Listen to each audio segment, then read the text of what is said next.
welcome to the channel. This is Nehal and you're watching not just another channel. Today we're going to have a review of the Huawei P Smart, which I have received as part of a review program in exchange for an unbiased review.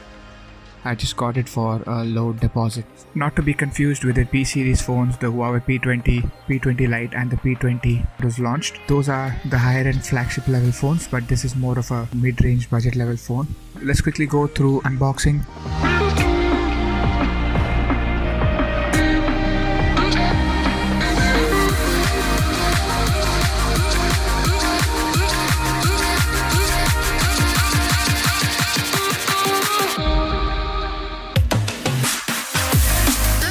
So in the box you got your standard documentation. You got a USB to micro USB cable, standard earphones with 3.5mm jack, ejection tool. Quickly looking at the construction of the phone, it is actually beautifully made, so it doesn't actually look like a budget phone. Let's quickly boot the phone. If you've actually used a Huawei phone before, the boot logo should be familiar. The specs of the phone itself comes with a 5.65 inches full view IPS LCD display, a 1080p screen, an 18:9 ratio with a 427 pixel density. It comes with a high silicon Kirin 659 chip, which is Huawei's own concoction. It's an octa-core with 2.3 GHz Cortex and a 1.7 GHz Cortex, which basically means that you've got 4 cores which are always on at high for high-end tasks, and you've got a low frequency cores for some of the lower tasks. It comes with a standard 32GB ROM and comes with 3GB RAM. It comes also with a micro SD slot, which is expandable up to 256GB. At the back you got dual rear cameras. One of the talking points of the smartphone. It has a 13 megapixel main camera with a 2 megapixel monochrome camera with a f-stop of 2.0. It also comes with a LED flash. It has a fingerprint sensor at the back, which is extremely quick.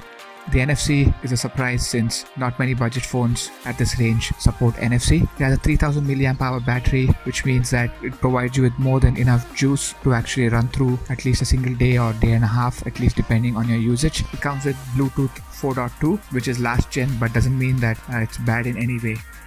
On the front you have an 8 megapixel camera, which gives you good selfie. You've got a earpiece on the top, and on the right you've got the volume rocker. You've got a power button, and at the back you can actually see the antenna lines. On the bottom you've got a single micro USB port, a primary microphone, and for all you headphone jack freaks, you got a 3.5mm headphone jack and a single bottom firing speaker, so don't expect the audio quality to be great. On the top you've got active noise cancellation microphones. Running quickly through the settings page, you can actually see the standard settings. You've got all your storage, your privacy, your account details, your assistants, your system toggles, your battery toggles, etc. The one good thing with this phone is that it comes out with Android 8.0 with EMUI version 8.0, which is Huawei's custom ROM. So it is almost the latest Android version right out of the box, which is a plus, given that most manufacturers with budget devices tend to stick with last gen software, which is a shame. If you have used a Huawei phone before, you should be aware that this version of Android doesn't come with a default app drawer. There's a settings option which allows you to enable an app drawer.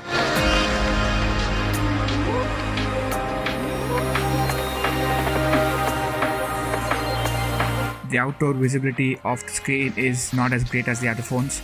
Even when actually turned up to its brightest, things on the screen are not as visible as they're supposed to be, but not as bad as I thought it would be for a budget phone, but still something to keep in mind.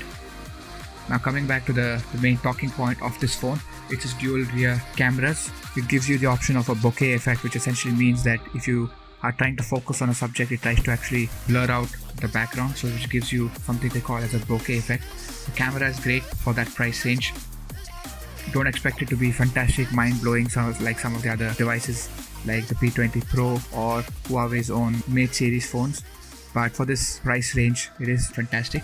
So there you have it, a quick unboxing and a mini review of this phone. So if you are actually looking for a budget phone which has truly capable cameras, a good battery life and the latest Android version, the Huawei P Smart is a good phone to have. So thanks again to the Insiders UK and Huawei for allowing me to get one of these phones for review. So if you like this video, please Do like and subscribe, and stay tuned by subscribing for more content.